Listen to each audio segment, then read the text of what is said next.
러시아가요, 북한군 훈련한 영상을 이어서 실전에 투입해서 싸우고 있는 북한군 영상을 계속 공개를 하고 있습니다. 북한과 러시아도 여기에 호응을 하고 있고요. 영상을 좀 먼저 보도록 하겠습니다.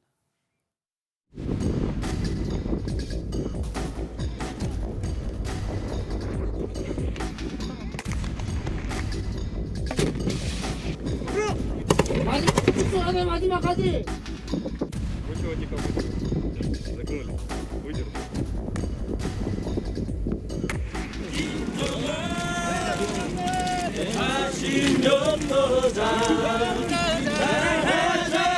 조약이 제4조 발동에 해당된다는 분석과 판단에 근거하여 우리 무력의 참전을 결정하고 러시아 측에 통보하시었으며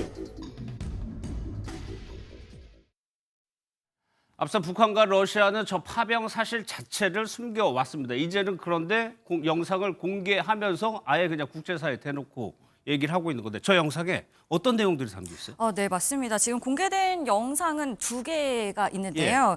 먼저 볼 영상은 이 쿠르스크 탈환 작전이라면서 실제 교전 영상을 공개를 했습니다. 예. 러시아군과 북한군이 함께 시가전을 벌이는 모습과 함께 이제 러시아군이 다 이겼다라고 하면서 러시아 국기를 펄럭이면 옆에서 북한군도 소련 옛 국기를 같이 이제 흔드는 모습도 있고요. 예. 그렇게 이제 승리의 기쁨을 나누는 모습도 있습니다. 러시아군이 건물에 먼저 깃발을 꼽아 놓자 옆에서 북한군도 그 옛 소련을 상징하는 낫과 망치가 그려진 이 붉은 깃발을 이 건물 옆에 같이 꽂는 모습도 보이고요. 예. 또 우크라이나군에게 노획한 이 전차를 둘러싸고 같이 연구를 하는 모습도 보이고 있고요. 그래요? 네, 추모 벽에 헌화를 하는 모습까지 담긴 이 64초짜리 영상을 공개를 했는데요. 예. 이 영상을 공개하기 전날에 이제 연습하는 훈련 영상도 영상. 훈련 예. 영상도 공개를 했었습니다. 이 북한이 소총으로 실탄 사격을 하는 영상과 또 로켓포 사용하는 영상, 그리고 러시아 군인이 수류탄을 던지자 이제 그걸 보고 배워서 따라하는 영상, 그리고 군가를 부르면서 이동하는 영상, 이런 것들이 예. 같이 공개가 됐었습니다. 저런 북한군 참전에 대해서 오늘 국회 정보위에서 국정원의 보고가 있었습니다. 사상자가 꽤 많다고는 하지만 저렇게 또 공개를 하는 이유에 대해서 저희가 전문가의 의견을 들어봤습니다. 같이 한번 듣겠습니다. 현재까지 북한 파병군 사상자는 4,700여 명으로 추산이 되고 있습니다. 북한이 파병 공식화 문건을 통해서 추가 지원을 과거에 시사한 데다가 특수전 병력 훈련도 강화하고 있기 때문에 3차 파병 가능성을 완전히 배제할 수는 없다고 합니다. 북한군은 초반에 미숙함이 줄어들고 무인기 등 신형 무기, 장비 사용에 익숙해지면서 전투력이 상당히 향상된 것으로 북한과 러시아가 파병을 인정한 것은 오는 5월 9일에 러시아가 그들이 말하는 전승절에서 러시아 우크라이나 전쟁의 승리를 선포하기 위한 핵심 작업이다라고 판단이 되고요. 여러 가지 훈련들의 장면들을 공개함으로써 북한과 러시아 간의 밀접한 군사적 협력이 있음을 다시 한번 확인해 준다라고 판단이 됩니다. 국정원에서는 더 보낼 가능성까지 보고 있고 지금 박원경 고수는 다음 달에 있을 전승절을 관련이 있을 거다라고 해석을 하고 있는데 허 변호사님, 다른 이유들, 그러니까 뒤늦게 공개한 이유들에 대해서 여러 가지 좀 해석이 나오고 있어요. 일단 러시아 입장에서는 지금 쿠르스크 탈환이 굉장히 중요한 의미거든요. 예. 왜냐하면 러시아 본토가 이렇게 외부에 점령을 당한 적이 굉장히 거의 그렇죠. 없었는데 예. 지금 쿠르스크 지역을 우크라이나가 일부 점령한 상태에서 휴전 협상이 된다고 하면 점령된 그 자체에서 각자의 영토로 인정될 가능성이 상당히 높았어요. 그래서 그거는 러시아의 자존심에 너무 이 스크래치가 나는 일이다, 예. 이 흠집이 나는 일이다라고 봐서 쿠르스크 탈환에 굉장히 총력을 기울였는데 지금 북한군의 도움으로 쿠르스크 탈환 승리를 선언을 한 상황이지 않습니까? 그런데 휴전 협상이 지금 교착 상태였단 말이죠. 그렇다고 하면 쿠르스크의 승리를 선언한 이 시점에서 빨리 다시 한번 협상을 재개를 하면서 미국과의 협상을 좀 강하게 밀어붙여야 될 필요성이 생긴 거예요. 예. 그런데 만약에 북한군 파병이라든가 인권 문제에 대해서 만약에 미국 쪽에서 문제를 걸고 넘어진다고 하면 이걸 공식적으로 인정을 하고 가는 것이 오히려 이 협상의 무대를 다시 열고 계속해서 협상을 이어나갈 만한 어떤 단계를 마련하는 데 러시아가 더 도움이 된다라고 판단을 해서 이걸 예. 공개를 했을 가능성이 있어 보이고 북한 입장에서는 청구서를 내밀 때가 된 거죠. 왜냐하면 지금 북한이 포괄적 전략적 동반자 관계를 맺으면서 이 공식적으로는 인정을 하지 않았지만 계속해서 군사 지원을 하고 있던 데다가 지금 러시아의 건설 부분에 노동자가 상당히 부족한 상황이고 앞으로 만약에 종전협상이까지 이어지지 않고 계속해서 추가적인 파병이 필요하다고 하면 예. 북한의 도움을 받을 수밖에 없는 상황에서 계속해서 아무런 인정 없이 계속해서 인력만 지원을 하다 보면 나중에 원하는 것들을 못 받아낼 가능성이 있다라고 판단을 한 것 예. 같아요. 이게 장기화된다고 하면요. 그렇기 때문에 북한 입장에서도 이걸 인정해야 된다. 특히 북한 내부적으로 지금 파병한 사람들이 전사한 것에 대해서 소문이 너무 많이 퍼져서 예. 굉장히 주민들의 반발이 심한 상황이라고 합니다. 그래서 지금 서로가 윈윈하는 전략으로 인정하고 가는 것이 지금 시점이 제일 좋겠다라고 판단을 해서 이렇게 뒤늦게 인정을 한 것이 아닌가 하는 생각이 예. 듭니다. 허 변호사님 얘기대로 무언가를 북한이 얻어야 될 시점이 왔다는 건데 지금 윤 전 대통령 사저에 대한 압수수색이 오전에 들어갔었는데 이제 종료가 됐다고 합니다. 그러면은 한 6시간 정도 걸린 겁니다. 코바나 콘텐츠를 비롯해서 윤 전 대통령이 살고 있는 집 현재까지는 2곳에 대해서 검찰이 압수수색을 한 것으로 지금 전해지고 있는데 6시간 만에 종료가 됐다고 합니다. 예. 성과가 있었는지 모르겠네요. 북한도 얻어야 될 게 되는 시점이 있다고 했는데 오늘 강민경 아나운서 국정원이 실제로 북한이 얻은 거에 대해서 좀 언급을 했어요. 네, 맞습니다. 북한이 사실은 최근 몇십 년간 직접 전쟁을 치러본 경험이 없었거든요. 그렇죠. 네, 예. 그래서 이제 국정원 보고에 따르면 북한 군인들이 굉장히 또 목숨을 많이 잃었지 않습니까? 지금 15,000여 명이 2차례에 걸쳐서 파병이 됐었는데 그중에 다치거나 사망한 사람으로 추정되는 사람이 4,700명.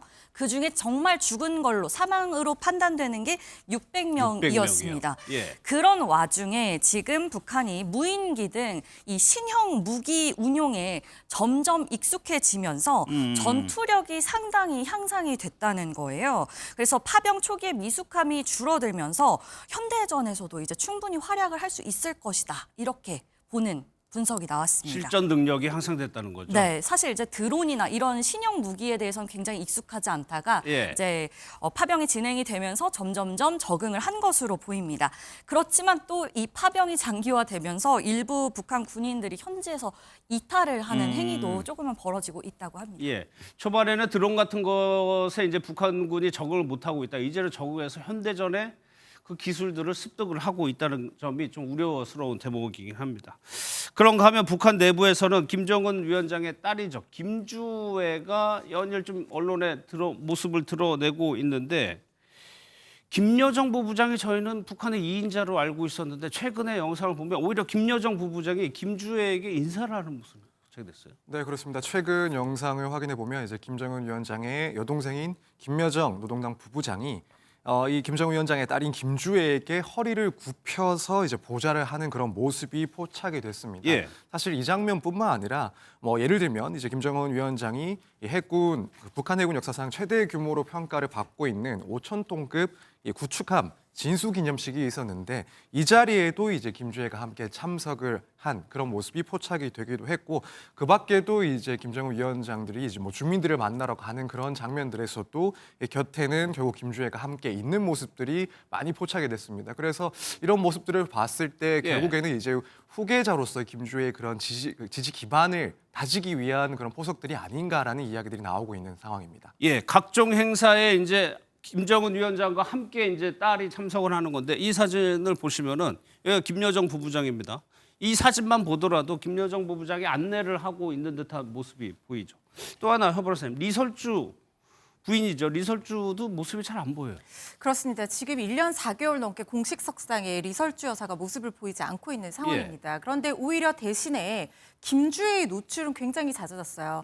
얼마 전에 평양판 뉴타운 공사, 그러니까 평양에 주택을 많이 건설해서 공급하겠다는 5단계 계획을 지금 북한에서 실시를 하고 있는데 거기 그 착공식에도 김주애가 모습을 드러내고 특히 또 주목되는 부분이 뭐냐면 외모로도 굉장히 성숙하게 키도 많이 컸다. 사실상 김정은과 키가 비슷하다. 이런 얘기들도 그러네요. 관심을 받고 예. 있고 지금 보시는 것처럼 뭐 머리 모양이라든가 의상이 상당히 성숙하고 리설주 여사를 연상시키니까 이 사실상 영부인 역할을 대신하고 있는 게 아니냐 이런 분석도 나오고 있거든요. 근데 예. 저는 한 두 가지 정도 포석이 있다고 봅니다. 첫 번째는 일단은 지금 김정은이 굉장히 추구하고자 하는 것이 뭐냐면 외부에 북한을 정상국가처럼 보이고 싶어 합니다. 그래서 리설주 여사를 동행하는 모습을 굉장히 많이 보였는데 최근에 어떤 김주애를 많이 등장시키는 이유는 김주애가 가진 어떤 아이로서의 이미지 그리고 부드러운 모습들, 아버지로서 자상한 모습 이런 것들을 강조하면서 정상적인 가정을 이루고 있고 우리는 이렇게 온전한 어떤 북한 전체도 하나의 정상적인 국가이다 이런 예. 것들을 이미지화하기 위해서 이런 모습 보여준다는 생각이 들고 두 번째는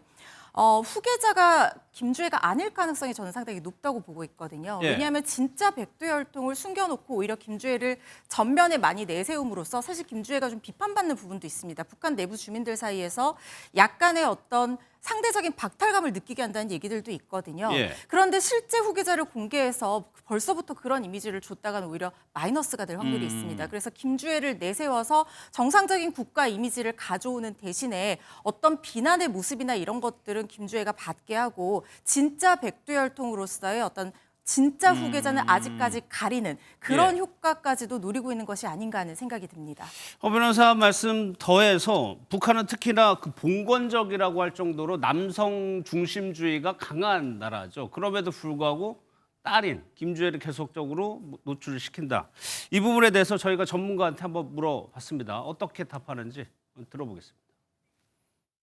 북한은 여전히 매우 남성 중심의 사회고 또 북한이 표방하는 국가의 성격 자체가 군사적인 성격이 강하기 때문에 여성의 지도자로서 등장하는 것 자체에 거부감이 있을 가능성이 높습니다. 오히려 김주애를 이렇게 자주 등장시킴으로써 기정사실화하고 북한 주민들에게 이것을 수능토록 하는 그런 북한 정부의 당국의 의도가 있다고 판단합니다.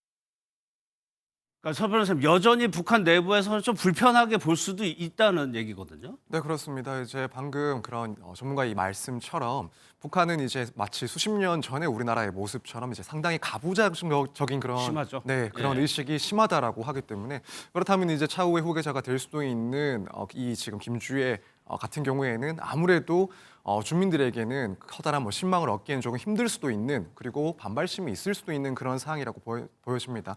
사실 근데 이렇게 뭐 세습 국가 같은 경우에는 결국에는 이런 독재를 하면서 그 체계를 유지하기 위해서는 뭐 다양한 홍보와 또 활동을 통해서 이런 점들을 주민들에게 부각시키는 게 하나의 수단으로 보이는데 그렇죠. 예. 결국에는 지금 김주애를 이렇게 외부에 충분히 노출을 시키면서 이런 가부장적인 사상이 아직까지 많이 남아 있는 그런 북한 주민들에게 최대한 접촉을 많이 시키고 또 이후에 그런 후계자의 그런 지위를 승계하는 데 있어서 조금 더 부드럽게 완화해서 넘어갈 수 있도록 하는 그런 의도가 있는 것 아닌가 이런 평가들이 충분히 가능한 상황인 것 같습니다. 예.